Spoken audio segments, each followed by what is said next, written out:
जय श्री हनुमान जी की जय। जय बजरंगबली की जय। श्री हनुमान जी भक्तराज महावीर। हनुमान जी बहुत बड़े संकट मोचक हैं। संकट में जो भगवान हनुमान महावीर जी का उनको अपने मन में उन्हें धारण करता है, उनकी पूजा करता है, वो उनकी सहायता हमेशा करते हैं। इसीलिए कहा गया है, संकट ते हनुमान छुड़ावे, संकट ते हनुमान छुड़ावे, मन क्रम बचन ध्यान जो लावे, मन क्रम बचन ध्यान जो लावे। हनुमान जी के जीवन की विशेषता है कि जो उनके संपर्क में आ गया उसे इन्होंने किसी न किसी प्रकार भगवान की सन्निधि में पहुंचा ही दिया। और महात्मा तुलसीदास जी भी हनुमान जी की आराधना करते करते भगवान श्री राम तक पहुंचे, उनका दर्शन किए और रामचरित मानस की रचना किया। तो एक बार जब हनुमान जी लंका में गए, लंका में विभीषण इनसे मिले। विभीषण की कुटिया पे राम राम लिखा था और राम राम की जप की गूंज उन्हें सुनाई। लंका में विभीषण इनसे मिले और इनके संसर्ग और आलाप से इतने प्रभावित हुए कि रावण की भरी सभा में उन्होंने हनुमान का पक्ष लिया और अंत में रावण को छोड़कर वे राम की शरण में आ गए, विभीषण आ गए। तो इस प्रकार से वो राम श्री रामचंद्र से मिलाए और लंका का राज उन्हें दिला दिया। जब समुद्र बंधन हो रहा था, सेतु जब बंध रहा था, तो सेतु बांधने के लिए हनुमान जी ने बहुत सारे पहाड़ ले आए। कितने पहाड़ ले आए उसकी कोई गिनती नहीं की जा सकती। लेकिन जब सेतु निर्माण का काम पूरा होने लगा, उस समय पूरा होने से पहले हनुमान जी उत्तर की सीमा से एक पहाड़ ले आ रहे थे, क्योंकि हनुमान जी ने पहाड़ों का पूरा वहां पे पहाड़ इकट्ठा किए। कहां कहां से पहाड़ इकट्ठा किए ताकि समुद्र बांधा जा सके।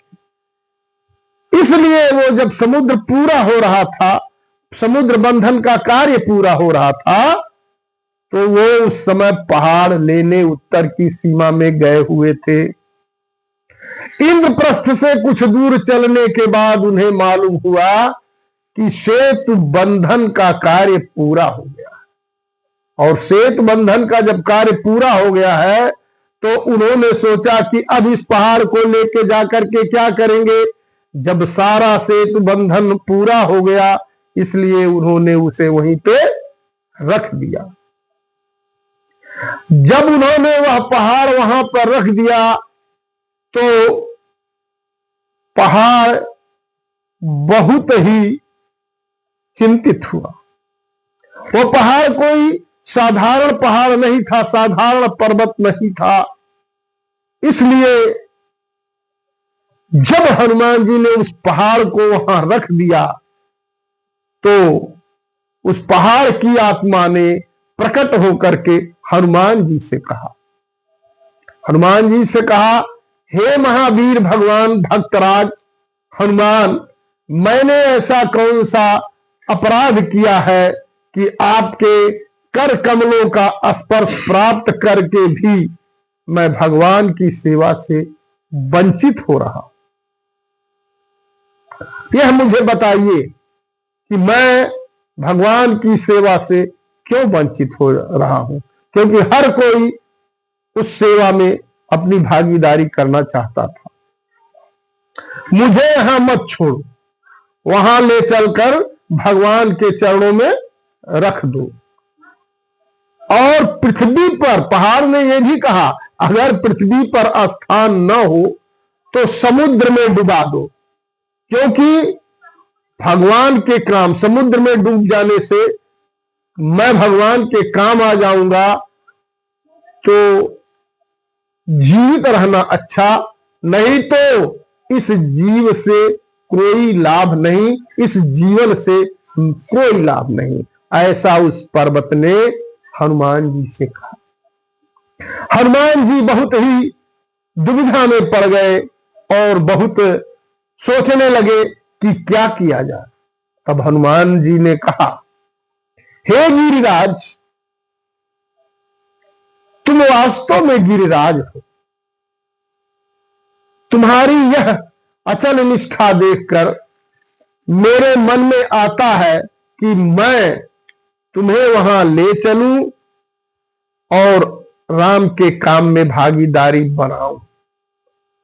परंतु भगवान का आदेश है और भगवान की ओर से घोषणा की जा चुकी है कि अब कोई पर्वत नहीं लाना है।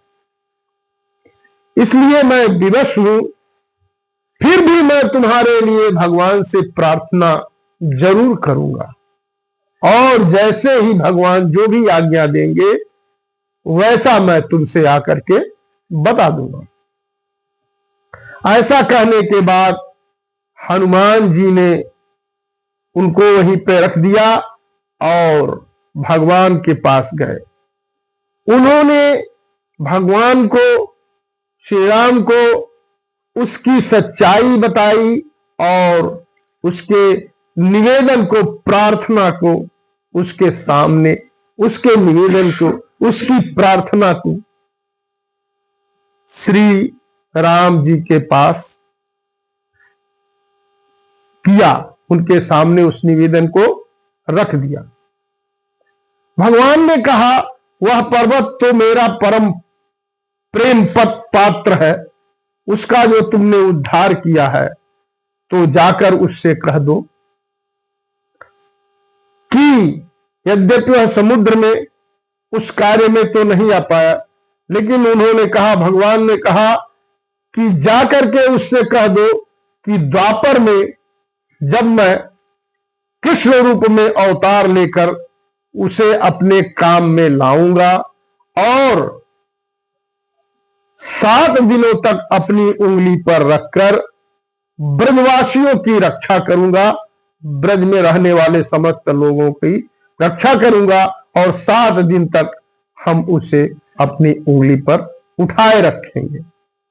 हनुमान ने ब्रजभूमि में जाकर उस पर्वत से वह संदेश कहा और वही गोवर्धन है, वही पर्वत गोवर्धन पर्वत है और हनुमान की कृपा से गोवर्धन गिरी भगवान का परम कृपा पात्र बन गया।